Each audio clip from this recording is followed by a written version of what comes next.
जब पेट्रोल के रेट्स दिन ब दिन बढ़ रहे हैं और हवा तेजी से पोल्यूट हो रही है, तो क्या हम आने वाले दिनों में भी पेट्रोल और डीजल से चलने वाली मशीन्स की दुनिया में ही जीते रहेंगे? अगर आपके घर की बिजली सोलार से और आपकी गाड़ी बैटरी से चलने लगे तो खर्चा भी कम होगा और पोल्यूशन भी। क्या वो दिन आने में बहुत वक्त है जब हर जगह इलेक्ट्रिक स्कूटर्स, इलेक्ट्रिक कार्स और हर घर के छत पर सोलार लगे होंगे? मगर सवाल यह है, क्या हर आदमी सोलार और ईवी खरीद सकता है या नहीं? क्या सरकार सच में ग्रीन एनर्जी रेवोल्यूशन को सपोर्ट करती है या नहीं? तो दोस्तों, आज हम जानेंगे क्या ग्रीन एनर्जी रेवोल्यूशन हमारा फ्यूचर है या सपना। तो दोस्तों, हमारे वीडियो को एंड तक देखें और हमारे चैनल को सब्सक्राइब कर लें।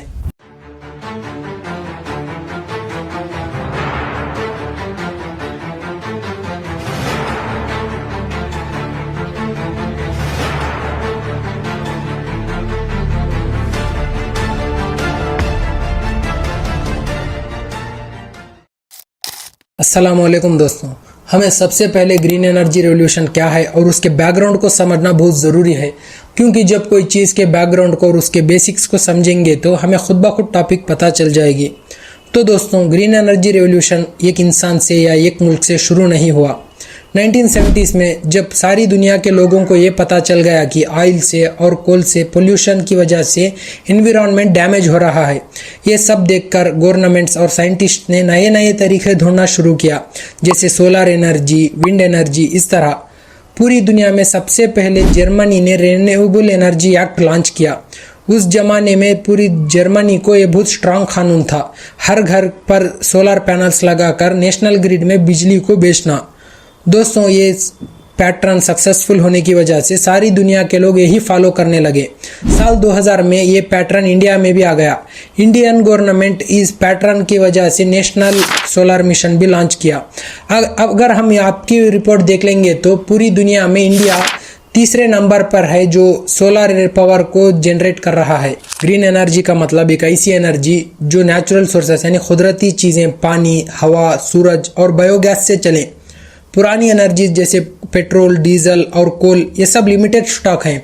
एक ना एक दिन ये स्टॉक ख़त्म हो जाएगा और इनसे पूरा एनवायरनमेंट पोल्यूट हो रहा है। अगर हम इंडिया की बात करें तो इंडिया में सबसे ज़्यादा कोल का स्टॉक मौजूद है। कोल मिनिस्टर ने यह कहा है कि आज की तरह हम यूज़ करते रहेंगे तो और 50 साल में कोल का स्टॉक ख़त्म हो जाएगा।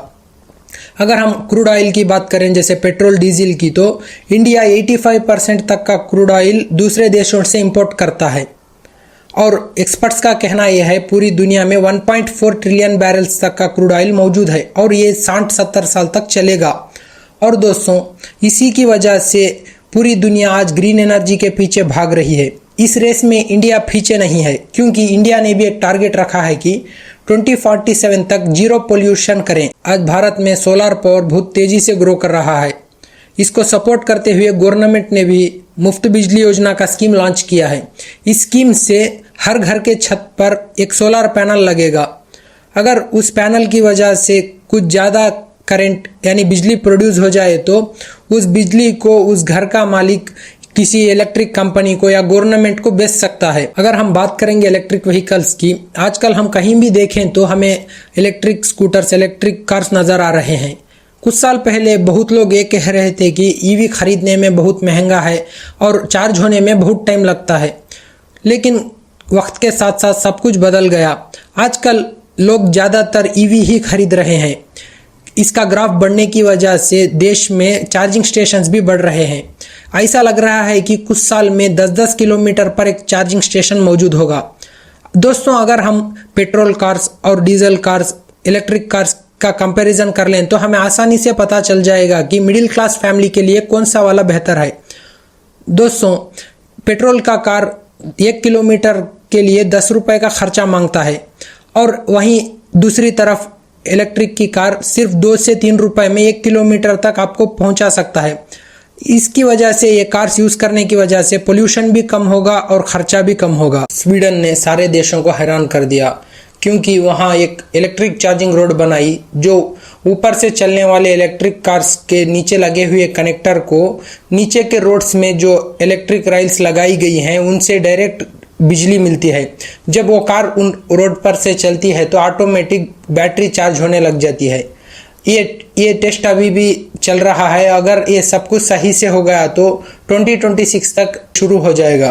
मार्केट में इलेक्ट्रिक व्हीकल्स और सोलर का डिमांड बढ़ने की वजह से भारत सरकार ने ग्रीन एनर्जी रेवोल्यूशन में कुछ टारगेट्स रखे हैं।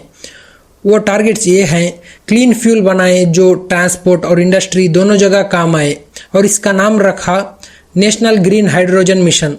और दूसरा, इंडिया में ही इलेक्ट्रिक व्हीकल्स में यूज़ होने वाले बैटरीज प्रोड्यूस करें। तीसरा, सोलर पैनल्स भी इंडिया में ही बनाएं। चौथा ये है, एनवायरनमेंट को पोल्यूशन से बचाना। ये सिर्फ एनवायरनमेंट के लिए नहीं, ये सब टारगेट्स की वजह से इंडिया में नए नए स्टार्टअप्स, नए बिजनेस, नए नए जॉब्स आ सकते हैं। ये सब सुनकर, ग्रीन एनर्जी रेवोल्यूशन को जानकर आप सबको ये लगा होगा कि सोलर, ईवी, ग्रीन एनर्जी ये सब कुछ परफेक्ट है। नहीं दोस्तों, ये सब कुछ परफेक्ट अभी नहीं हुआ है, क्योंकि अभी भी सोलर पैनल्स बहुत महंगे में बिक रहे हैं और बैटरीज में दोबारा यूज़ करने वाला सिस्टम रेडी नहीं हुआ। बहुत लोग ये कह रहे हैं कि चार्जिंग पॉइंट्स हर जगह नहीं मिलेंगे, तब तक पेट्रोल, डीजल वही कार्स चलाएंगे। दोस्तों, एक सोचने वाली बात यह है, 5 साल पहले तक ईवी कार्स कहीं भी नज़र नहीं आ रहे थे और ये कार्स सिर्फ अमीर लोग खरीद रहे थे, लेकिन सिस्टम बदलने की वजह से आज मिडिल क्लास लोग भी ईवी कार, सोलर पैनल्स खरीद रहे हैं। दोस्तों, ग्रीन एनर्जी रेवोल्यूशन सिर्फ टेक्नोलॉजी नहीं, ये आने वाला फ्यूचर है, क्योंकि दिन ब दिन पेट्रोल, डीजल, कोल इन सब का स्टॉक खत्म हो जाएगा और इन सब चीज़ों से पोल्यूशन भी बढ़ रहा है। अगर हम अपने छत पर सोलर पैनल लगाएंगे तो अपने घर की बिजली सूरज के जरिए बना सकते हैं।